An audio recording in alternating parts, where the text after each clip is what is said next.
Nesse instante, vamos abrir a palavra de Deus no livro de Eclesiastes, no capítulo 7, do verso de número 15 até o verso número 29. As crianças permanecerão aqui conosco hoje, se houver, né? Mas vamos, neste momento, refletir sobre a palavra de Deus, ler, meditar nas Escrituras Sagradas. Eclesiastes, capítulo 7, do verso 15 até o verso de número 29. Assim nos diz a palavra de Deus: tudo isto vi nos dias da minha vaidade. Há justos que perecem na sua justiça, e há ímpios que prolongam os seus dias na sua maldade. Não seja demasiadamente justo, nem exageradamente sábio, porque você destruiria a si mesmo.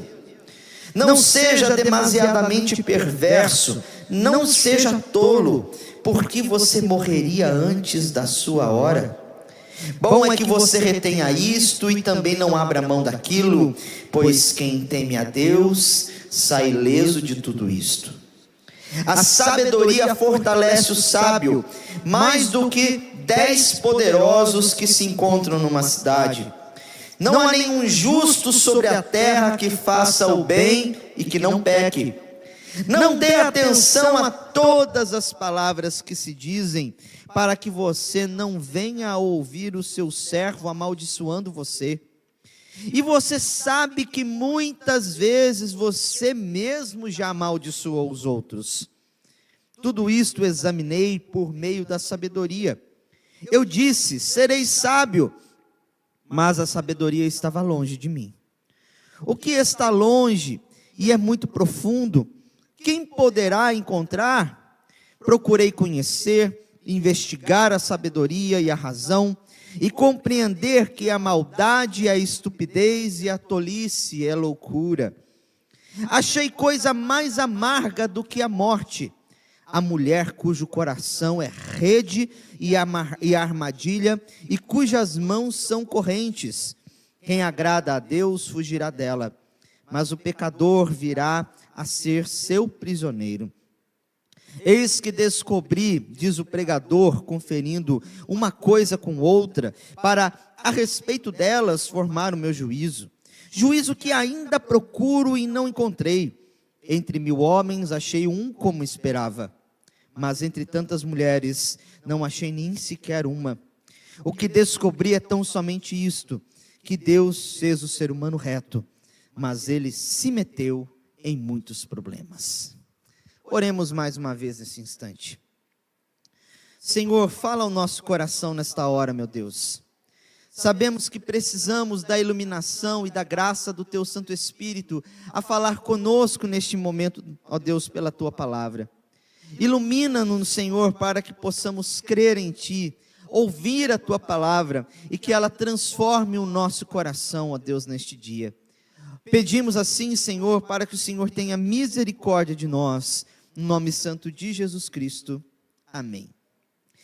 Meus irmãos, uma das coisas que o ser humano tem buscado ao longo de séculos, desde o início da história da civilização, é a sabedoria. Como viver de uma maneira que você possa de fato não se meter em tantos problemas, com muita maestreza você conseguir resolver os conflitos que muitas vezes marcam a sua própria vida, a sua trajetória, ou então conflitos que marcam a própria humanidade. Se você acompanha um pouco de história da filosofia, você vai entender que a filosofia é uma arte de fazer perguntas, de questionar, de perguntar o porquê das coisas, de tentar pensar à luz da experiência, à luz do pensamento de outros, à luz da realidade que nós temos, como nós podemos de fato descobrir o que somos, como podemos conhecer quem nós somos, e de maneira tal que possamos responder a perguntas que são práticas do nosso dia a dia. Todos nós estamos buscando alguma espécie de sabedoria, alguma coisa para lidar com as questões que nos envolvem no nosso dia a dia. Desde a pandemia para cá, isso já faz uns 6 anos, houve um boom, uma explosão na procura por cursos de aperfeiçoamento pessoal.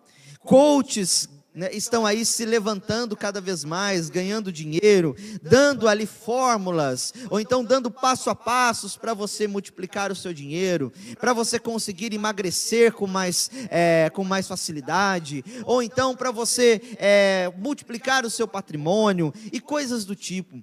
Todos nós estamos buscando de alguma maneira, meus irmãos, sabedoria, resposta para as perguntas que muitas vezes estamos fazendo tantos questionamentos. Isso não é novo para nós, irmãos. É algo que perpassa desde os tempos antigos. É algo que o homem da antiguidade também procurava fazer. Citamos aqui os filósofos clássicos, eles emendaram várias perguntas para descobrir o funcionamento do universo, o funcionamento das coisas, as coisas que no que diz respeito à metafísica, as coisas abstratas que nós não podemos ver, mas que de alguma maneira estão lá presentes nos dilemas da alma humana. A literatura nos mostra isso de uma maneira tão vasta, o homem buscando significado, buscando conhecimento. Vemos isso nos filmes que nós assistimos, nos livros que nós lemos, nos romances de outrora que são clássicos para toda a nossa vida. E diante disso tudo, você pode se perguntar, como nós podemos encontrar sabedoria? Como podemos encontrar sabedoria, especialmente em dias que são dias tenebrosos, diante da realidade, da maldade do homem, da injustiça, da perversidade, diante de todas as coisas, como nós podemos viver de um modo sábio? E este texto, meus irmãos, o livro de Eclesiastes, de um modo geral, ele faz essa procura. Nós vemos aqui o pregador, o rei pregador, descrito como o rei Salomão. Ele é o homem a que nós legamos este livro, certo? As coisas que ele escreveu. E ele conta, ele relata aqui de um modo muito profundo a sua própria experiência debaixo do céu. Ele fala a respeito das coisas que ele viveu, das coisas que ele experimentou, das coisas que ele observou nos outros, julgando causas, tomando conhecimento. Salomão certamente foi um grande sábio, um grande filósofo, porque ele buscou conhecer tantas e tantas coisas, e diz a Bíblia que ele foi um rei, talvez o rei mais sábio de toda a antiguidade, o rei mais sábio de Israel, não o mais sábio de todos os tempos, obviamente, mas a sua sabedoria era formosa. E desde o primeiro capítulo, ele se coloca nessa investigação. Eu vou observar o mundo como ele é. Eu vou olhar para as relações dos homens como elas são. Eu vou olhar para todas as coisas que estão ao meu redor e vou buscar um juízo, um julgamento sobre todos eles. Sabemos, meus irmãos, que as coisas que Salomão tem falado até aqui no capítulo de número 6 e 7, são coisas que muitas vezes são aterradoras para nós, podem nos trazer tristeza, ou pode muitas vezes nos trazer algum certo tipo de desânimo.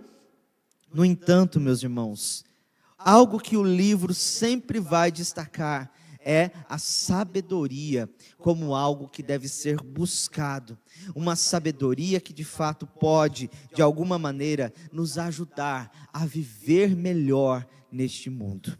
E aqui então, neste capítulo, nesses versículos de número 15 até 29, Salomão ele expressa 3 maneiras como nós, 3 bênçãos, ou 3 motivos, se eu posso dizer assim, pelos quais nós precisamos adquirir sabedoria na nossa vida.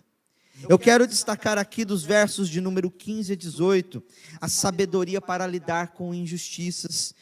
Em segundo lugar, dos versos 19 a 22, a sabedoria para fortalecer a alma. E em terceiro lugar, meus irmãos, dos versos 23 a 29, a sabedoria para lidar com a maldade ou com a depravação do ser humano. Então, Salomão, ou um pregador, ele vai destacar aqui essas 3 verdades que eu quero então destrinchá-las com os irmãos aqui neste período de sermão. Sendo a primeira delas, a sabedoria para lidar com as injustiças. Vejam o que diz os versos de número 15 a 18. Tudo isto vi nos dias da minha vaidade. Há justos que perecem na sua justiça, e há ímpios que prolongam os seus dias na sua maldade. Não seja demasiadamente justo, nem exageradamente sábio, porque você destruiria a si mesmo. Não seja demasiadamente perverso, não seja tolo, porque você morreria antes da hora. Bom é que você retenha isto e também não abra mão daquilo, pois quem teme a Deus sai ileso de tudo isto. Depois dele ter feito aqui um poema falando da sabedoria, do quanto da dor do homem aqui nos primeiros versos de 1 a 14, falando a respeito da sabedoria para lidar em tempos difíceis, em tempos de sofrimento, certo? Em ocasiões que abrangem toda a generalidade da vida do homem. Aqui Salomão, ele se propõe a lidar com as injustiças da vida. Uma das coisas que o pregador ele observa na sua experiência de mundo são as injustiças que são cometidas contra as pessoas. E aqui ele observa no verso de número 15, 2 tipos de justiça, como ele diz: tudo isto vi nos dias da minha vaidade. Os justos que perecem na sua justiça e os ímpios que prolongam os seus dias. Em outras palavras, os ruins que vivem demais e aqueles que são justos e bons que vivem de menos, que têm a sua vida ceifada por um assassinato, por um acidente, por causa de um homem bêbado na rua dirigindo um carro, por homens que são tolos e pensam apenas neles mesmos. Diante destas injustiças, Salomão, ou o pregador, ele vai dar aqui um conselho para as pessoas.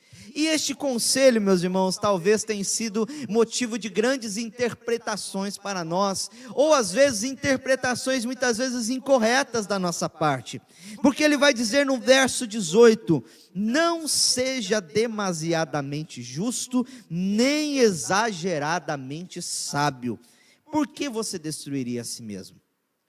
Talvez você pense que, ou alguém possa pensar, está aí, Salomão está falando que a gente não precisa ser correto o tempo todo, que a gente não precisa andar numa vida, num padrão moral excelente o tempo todo. Se eu deslizar um pouquinho, se eu pecar um pouquinho, não faz diferença.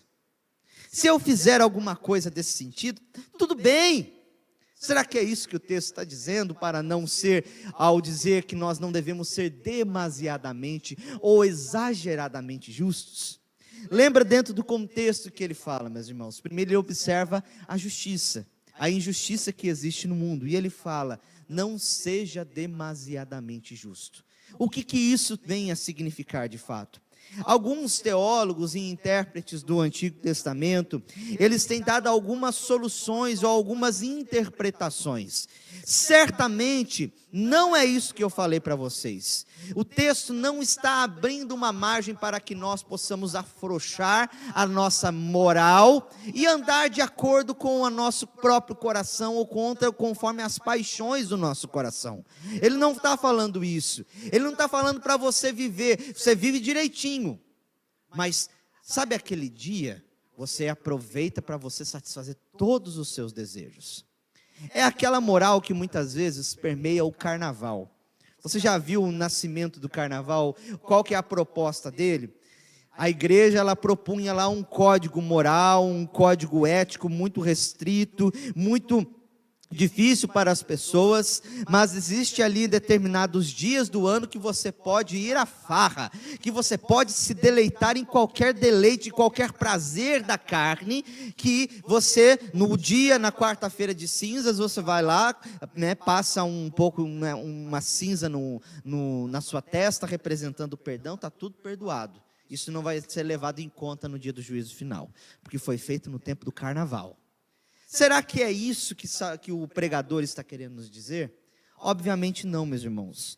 Uma das possibilidades aqui que nós vemos no texto é que ele está falando da justiça demasiada, da justiça aos seus próprios olhos. Ele vai conversar muito com aquele texto de Provérbios, no capítulo 3, que diz, que nos exorta a nós não sermos justos aos nossos próprios olhos, a não andarmos conforme a nossa própria justiça e ao nosso padrão de justiça que nós mesmos estabelecemos. Faz uma referência aqui ao legalismo, aquela justiça que é elevada, que muitas vezes é boa, que tem ali base na lei moral de Deus, mas que é levada ao extremo, que é a ponto de oprimir as pessoas por causa daquilo. Um dos exemplos que nós tomamos no Novo Testamento eram os próprios fariseus.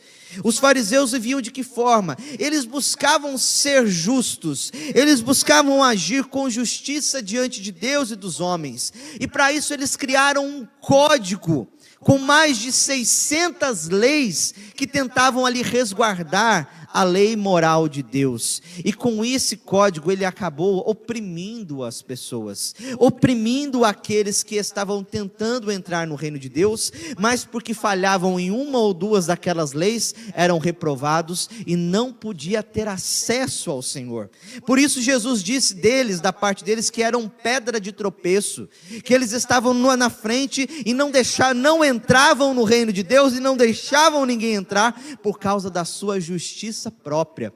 Olhando aqui à luz de todo o texto, de todo o livro de Eclesiastes, e daquilo que ele nos fala nos versos anteriores, de que nós não podemos desentortar aquilo que já está torto, ou seja, ele está querendo dizer aqui que a nossa justiça, ela tem que seguir um padrão direcionado por Deus e não por nós mesmos. Nós, com a nossa justiça, nós não vamos conseguir consertar o mundo, nós não vamos conseguir mudar todas as mazelas que nele tem. Por isso ele está falando, não seja demasiadamente justo.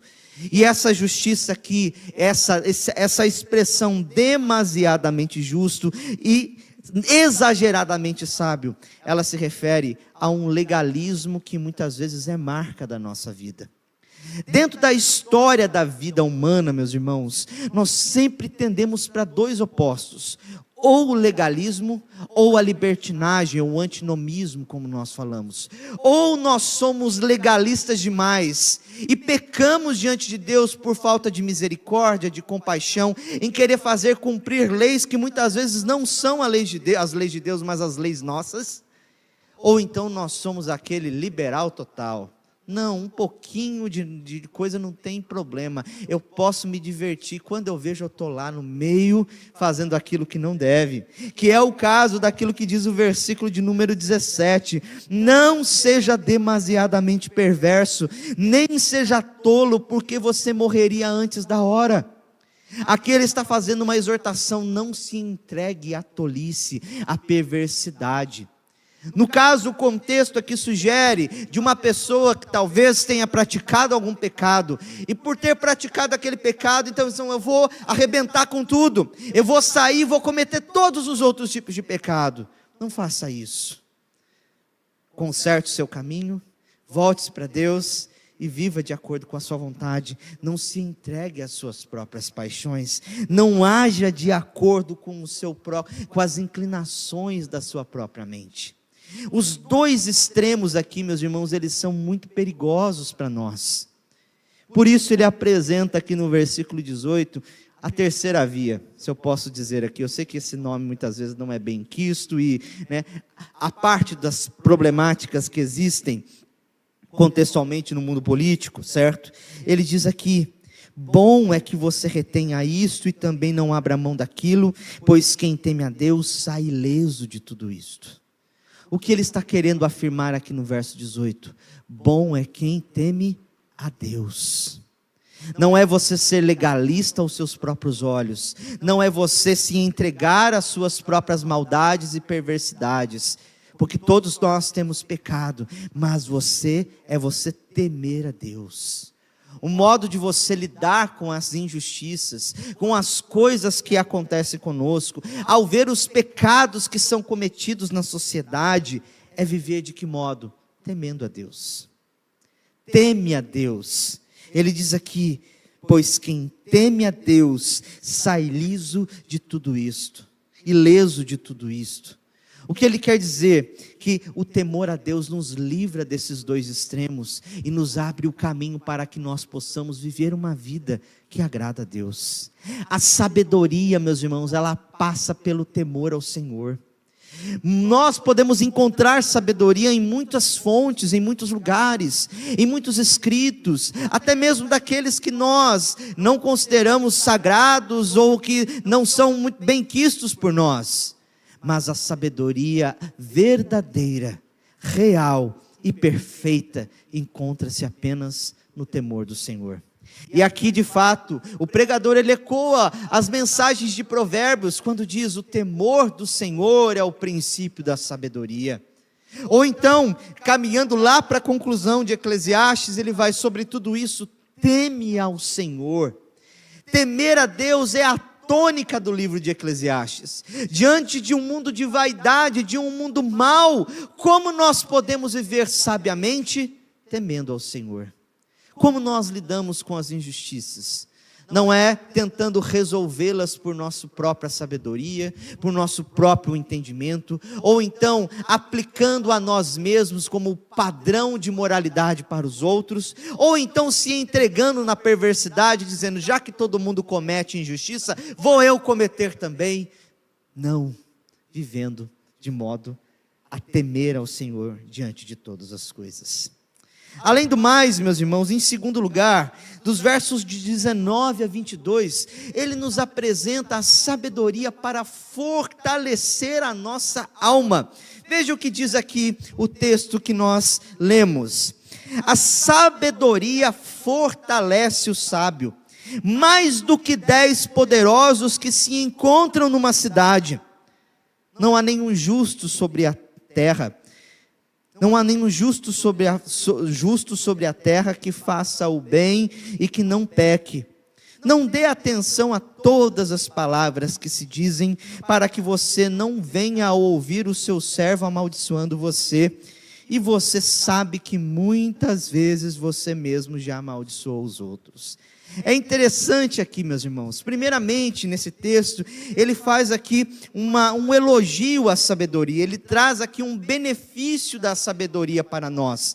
Ela fortalece o sábio. E a comparação que ele utiliza aqui é muito interessante: mais do que os 10 poderosos que se encontram numa cidade. Talvez você e eu não estejamos muito familiarizados com o contexto da antiguidade, mas você já deve ter visto alguma série, algum filme, à lá Troia, à lá as séries antigas que nós vemos ali sobre os gregos e romanos. Mas todas as cidades elas eram fortificadas, e elas tinham homens valentes que as defendiam dos seus inimigos. Os imperadores romanos, eles tinham a sua força nos seus soldados, nos homens que eram de fato poderosos para poder lutar as suas guerras e guardar as suas cidades. Os soldados romanos eram temidos, talvez pelo seu nível de crueldade, ou então pela sua força bruta, pelo modo como eles agiam, certo? Ou então olhando ali para as cidades mais antigas de Roma, como as cidades da Babilônia, ou as cidades dos impérios que estavam ali, eram fortificados por homens. E mesmo Jerusalém, nos dias de Salomão, tinham lá os seus 10 homens poderosos que estavam de guarda nas suas torres, fortalecendo, protegendo a cidade que eles estavam vivendo. E a comparação então que ele faz: a sabedoria é muito melhor do que isso.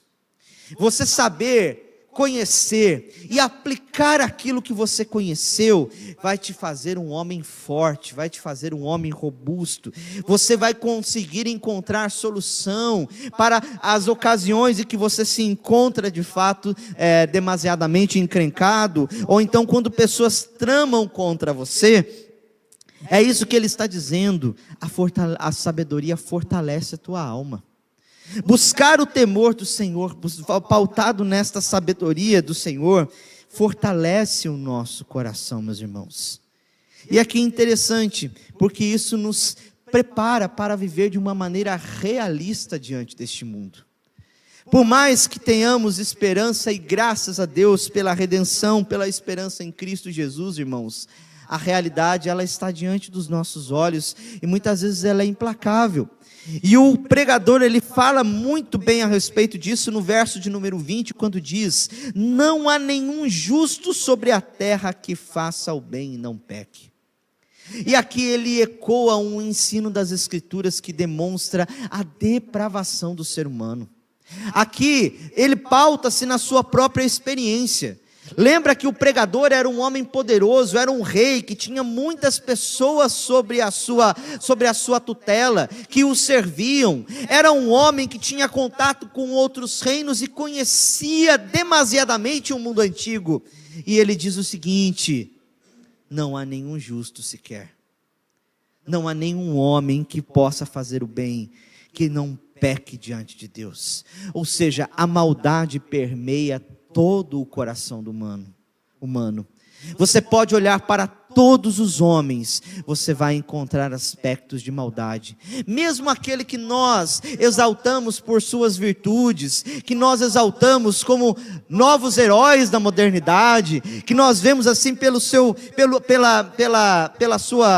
caráter impoluto, pela sua maneira de viver, de tratar a sua família, ainda assim aquele homem, aquela mulher, que muitas vezes é louvada por sua sabedoria, por seu conhecimento, pela sua destreza em fazer acontecer as coisas, meus irmãos, são pecadores.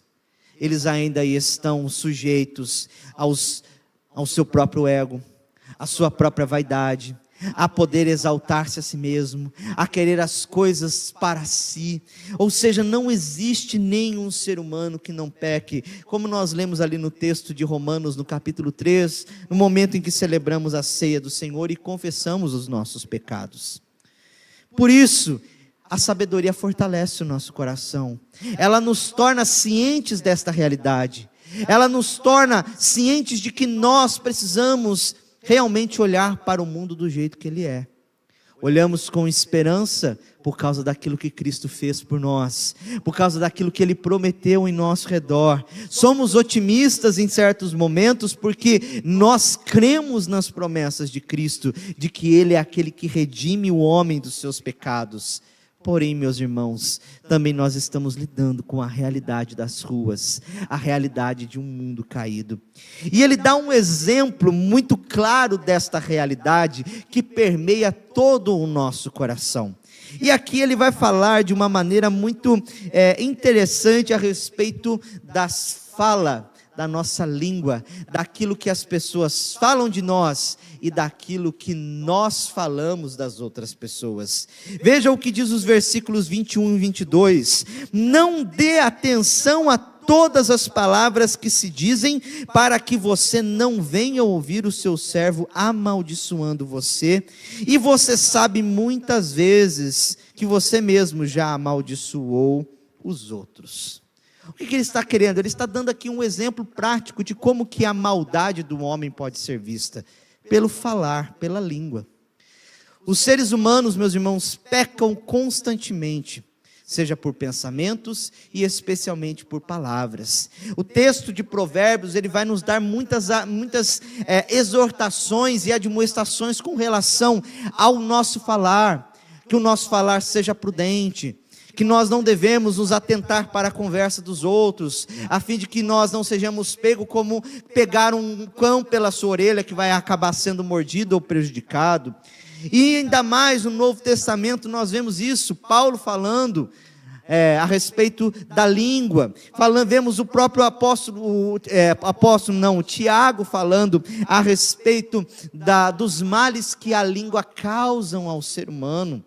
Uma palavra que é maldita, ou seja, dita de uma maneira inoportuna, ou uma palavra que é proferida de maneira errada, ela pode trazer muitos dissabores, ela pode trazer muitas coisas ruins à vida das pessoas.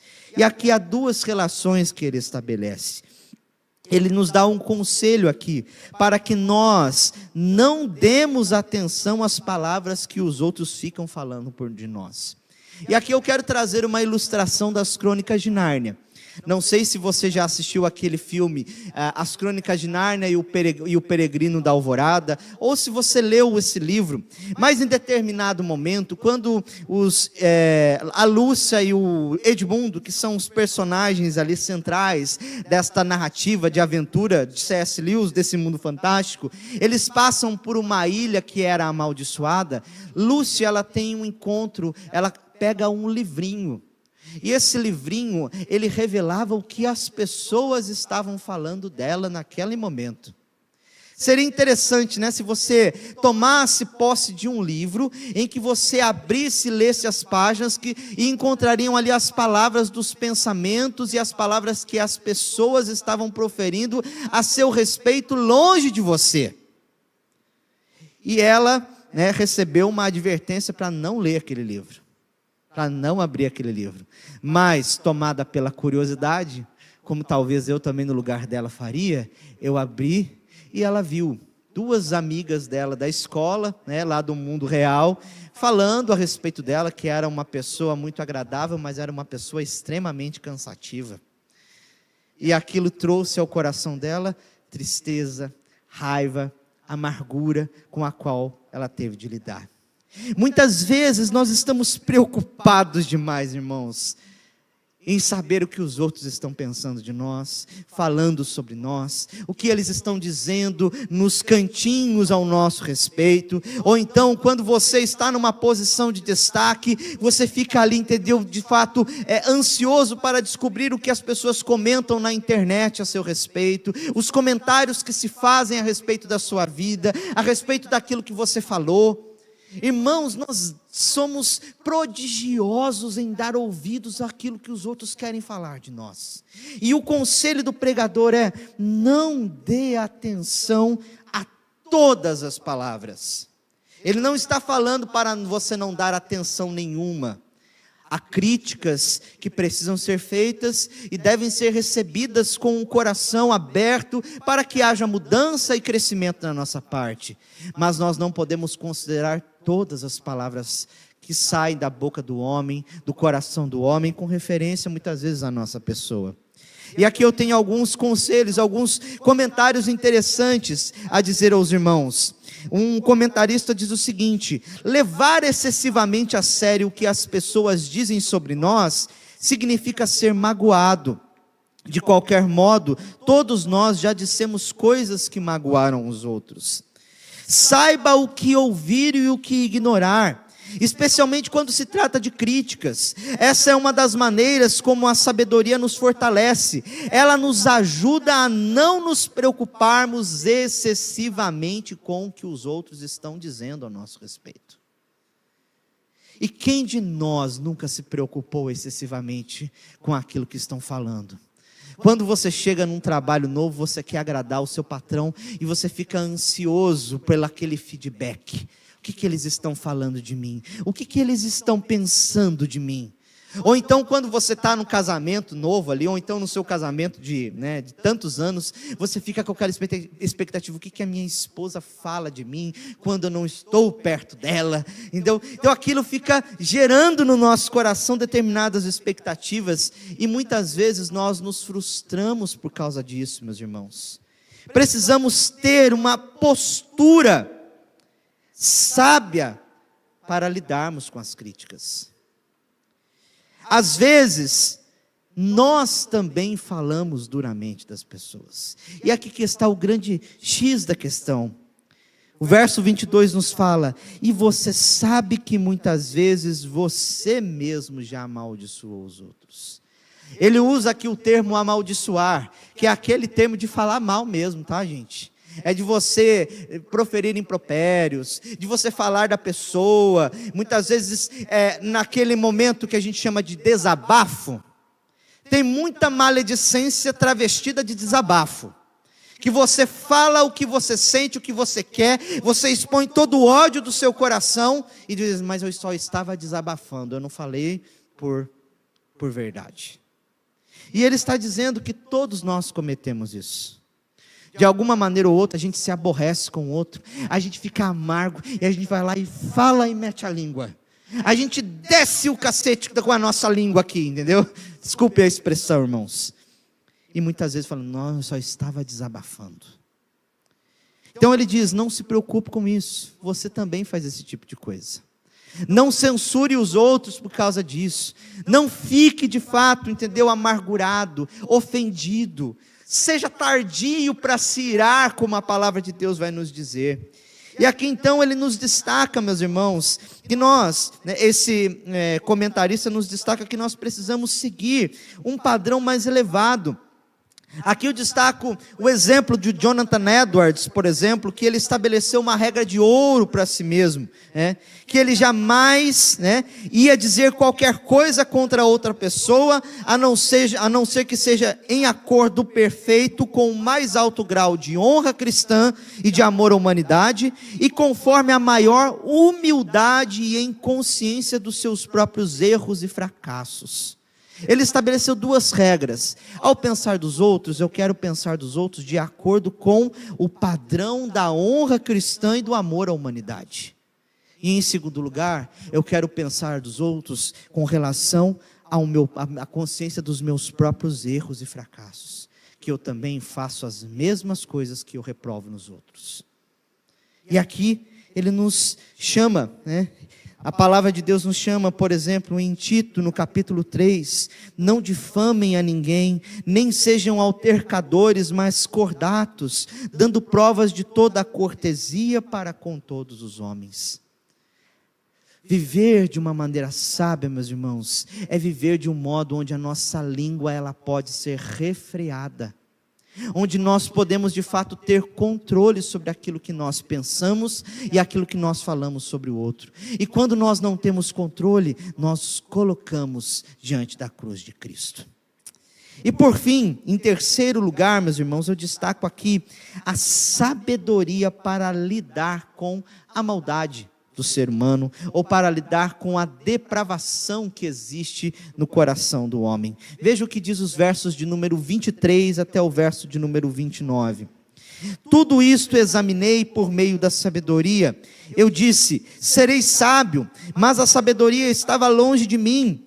O que está longe é muito profundo, quem poderá encontrar? Procurei conhecer, investigar, buscar a sabedoria e a razão, e compreender que a maldade, a estupidez e a tolice é loucura. Vamos até aqui falar um pouquinho a respeito disso. Primeiramente, meus irmãos, ele fala a respeito da raridade que é a sabedoria.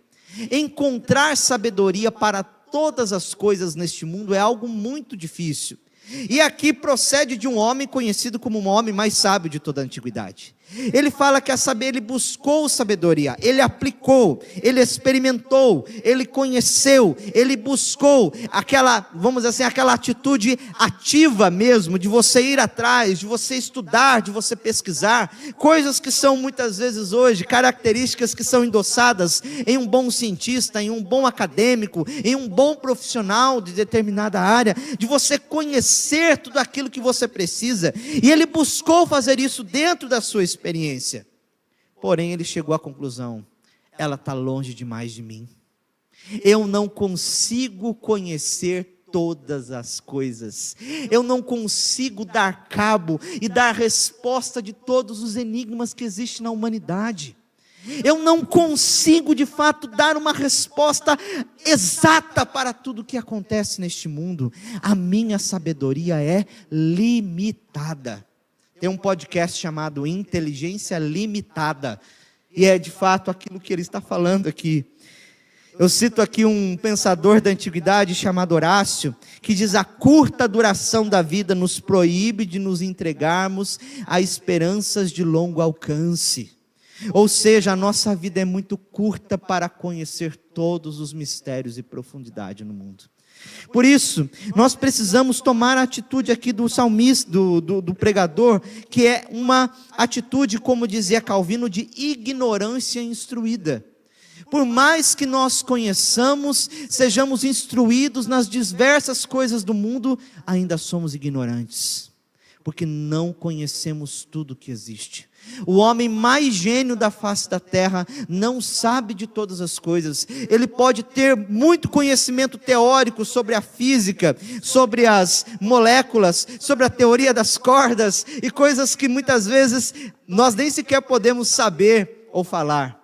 Mas muitas vezes ele não tem sequer inteligência para lidar com o outro, inteligência, sabedoria para administrar relacionamentos, ou para lidar com o seu próprio dinheiro. Ou seja, nós sempre somos limitados, meus irmãos, e precisamos reconhecer que a nossa sabedoria tem limites, e quanto mais sabemos, mais devemos saber que pouco sabemos. O nosso conhecimento não deveria nos ensoberbecer, embora seja isso que ele faça, por causa do nosso orgulho, por causa da dureza do nosso coração. Porém, meus irmãos, nós devemos voltar à humildade. É isso que o pregador nos diz nesses versículos. No entanto, no verso 26, ele fala de uma outra coisa para ressaltar, e tudo aqui ele está de alguma maneira exemplificando, certo? A realidade da depravação do ser humano. Aquilo que ele disse no verso de número 20, ele está trazendo exemplos aqui, e ele faz isso pautado na sua própria experiência. Ele disse: achei coisa mais amarga do que a morte, a mulher cujo coração é rede e armadilha, e cujas mãos são correntes. Quem agrada a Deus fugirá dela, mas o pecador virá a ser seu prisioneiro. E aqui, obviamente, meus irmãos, ele não está falando de uma maneira genérica de todas as mulheres, como nós vamos ver aqui nos versículos posteriores, mas ele está falando muito da experiência com a mulher adúltera, que ele mesmo vai relatar ali no livro de Provérbios, no capítulo 2, os versos 18 a 19, no capítulo 5, dos versos 4 e 5, ele fala da sua experiência, de como ele foi atraído por mulheres que o levaram para longe de Deus. E todos nós sabemos que, sendo Salomão o escritor deste livro de Eclesiastes, nós sabemos qual foi a grande ruína deste rei sábio: suas 1000 mulheres. Porque eles tinham ali, ele fez um harém, imagine só, né? Você ter 1000 mulheres, certo? E todas essas mulheres, como diz ali o texto de 1 Reis, capítulo 11, do verso 1 a 8, perverteram-lhe o coração. Afastaram o seu coração da piedade, porque eram mulheres que adoravam outros ídolos, que introduziram ali a adoração em Israel. Por causa da sua influência, ele foi levado. É claro que ele não é santinho aqui não, irmãos. O pobre inocente Salomão, que simplesmente foi levado pelas suas mulheres. Não. Aqui nós vemos um pecado de via mão dupla, a dureza do coração dele e a artimanha de tais mulheres que o levaram, que o seduziram. E aqui provavelmente nós podemos falar muito a respeito da sedução, do pecado sexual, das tentações que nos são trazidas muitas vezes pela internet, pelo celular. Somos muitas vezes rodeados, meus irmãos, pela sedução o tempo todo. E aqui é um perigo que nós realmente corremos, sendo homens, sendo mulheres, de homens promíscuos, de mulheres promíscuas, de pessoas que querem nos desviar muitas vezes com seu jeito de falar, o seu jeito de viver. Pessoas que se colocam na posição como de Dalila, que tentou, seduzir Sansão e conseguiu, ou então da esposa de Potifar, que tentou seduzir o jovem José, mas esse, porque temia a Deus, fugiu de todas essas coisas. Podemos ver homens que são verdadeiramente perversos, que desejam iludir, seduzir outros, ou seduzir outras mulheres, a fim de conseguir de fato aquilo que eles desejam. E aqui ele fala baseado na sua experiência, na experiência de Salomão. As mulheres foram as mulheres adúlteras, idólatras ali. Fala, deixa eu fazer bem essa qualificação, tá? Não entenda de modo genérico esse texto, mas aquelas mulheres perverteram-lhe o seu coração. Por isso ele fala da ruína que isso trouxe para eles. Ele mesmo foi prisioneiro delas, porque fazendo a vontade delas, ele se desviou diante de Deus. E baseado nisso, nos versos de 28, 27, 28 e 29, ele nos diz: eis que descobri, diz o pregador, conferindo uma coisa com outra, para a respeito delas formar o meu juízo, juízo que ainda procuro e não encontrei. Entre 1000 homens achei um como esperava, mas entre tantas mulheres não achei nem sequer uma. O que descobri é tão somente isto, que Deus fez o ser humano reto, mas ele se meteu em muitos problemas. Mais uma vez, meus irmãos, ele está falando da depravação. Ele está falando da depravação do gênero humano. E ele fala da sua própria experiência. Nós precisamos fazer com essas qualificações, porque alguém pode dizer assim: está vendo como a Bíblia é sexista? Está vendo como a Bíblia é machista? Está falando isso, ela deve ser desconsiderada.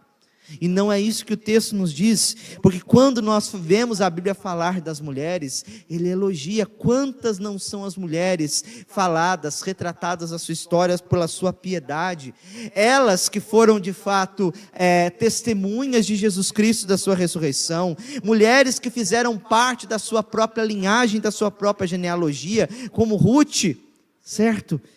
Mas o que ele está falando aqui, que as mulheres que estavam ao redor dele, aquelas mulheres que ele tinha tomado como esposa, nenhuma delas realmente se salvou. E dos homens que estavam com ele, apenas um, que alguns comentaristas dizem ali fazer referência ao profeta Natã, em quem teria sabedoria. Com isso ele coloca todo o gênero humano, meus irmãos, no mesmo nível de depravação. A única coisa que nos preserva, meus irmãos, diante disso, é a sabedoria, é observar essas coisas e saber que nós estamos também dentro desse mesmo balaio, mas só não estamos, vamos dizer assim, se podemos ser tirados deste balaio por alguém, é por Cristo, aquele que, como nós falamos aqui durante o período da ceia, se fez carne e habitou entre nós, aquele que foi o único que viveu vida perfeita, aquele que de fato andou e agradou de modo que Deus se agradasse dele, aquele que ofereceu a si mesmo, o único que vive, meus irmãos, de maneira perfeita em toda a humanidade, é Cristo. Nós somos dependentes dele. Ele tem o poder de nos tornar perfeitos, mas não por causa dos nossos méritos, mas por causa daquilo que ele é e por causa daquilo que ele fez. Por isso, eu finalizo aqui com algumas aplicações para nós, brevemente dizendo: em primeiro lugar, tema a Deus e aparte-se do legalismo e da libertinagem. Não seja uma pessoa legalista, tampouco não seja uma pessoa libertina. Em segundo lugar, não seja apressado em fazer juízo sobre as pessoas e situações. Cuidado com a sua boca, com cuidado com aquilo que você fala a respeito do outro.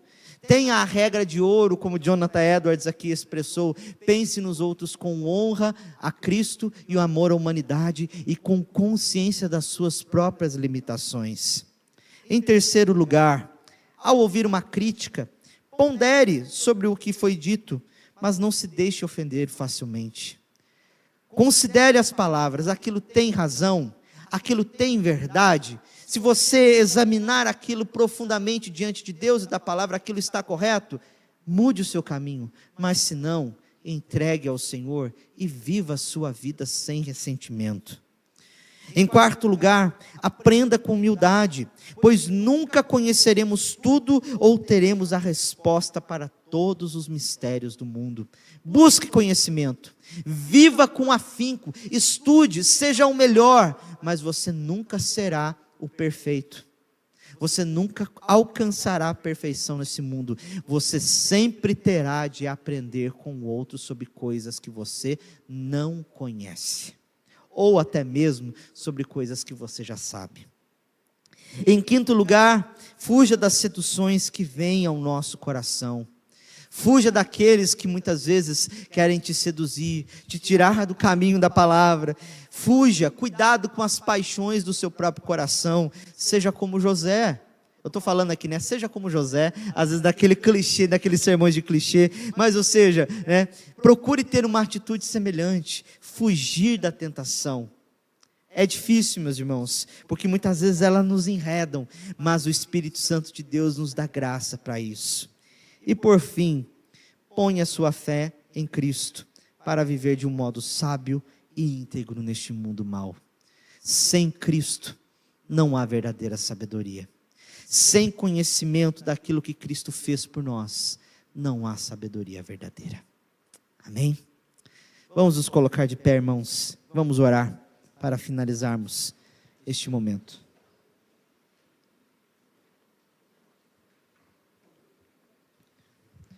Senhor, quão difícil para nós é viver de um modo sábio neste mundo.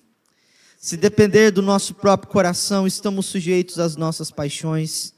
Nos ofendemos facilmente com as críticas de ontem, ó meu Deus. Vivemos de um modo que não agrada ao Senhor na nossa vida. Porém, pedimos a Ti, Senhor Deus, que o Senhor nos sustente com a Tua graça. É apenas Tua graça que nos faz caminhar, que nos dá verdadeira sabedoria para vivermos neste mundo mau. Porque essa sabedoria não parte de nós, mas parte do Teu Filho unigênito, da Tua palavra, meu Deus. Dá a nós, Senhor Deus, a alegria de podermos meditar nas Tuas Escrituras em todo o tempo e vivermos, ó Pai, de um modo que agrada ao Senhor, pois sem Ti nós nada podemos fazer. Sustenta a fé dos meus irmãos ao longo desta semana, guarde-os em todos os seus desafios. Ó Deus, faça-os mais santos em Ti, Senhor, que eles amem a santidade, amem a Tua palavra, que eles amem servir ao Senhor, ajude-os nas suas fraquezas, ó Pai, e que sobretudo se eles caírem, errarem, pecarem, eles olhem para Ti, Senhor, porque o Senhor é a nossa única esperança neste mundo. E agora, meus irmãos, que a graça do nosso Senhor Jesus Cristo, que o amor de Deus, o eterno Pai, e as doces consolações do Espírito Santo estejam sobre vós e sobre toda a igreja de Deus espalhada pela face da terra, desde agora e para sempre. Amém.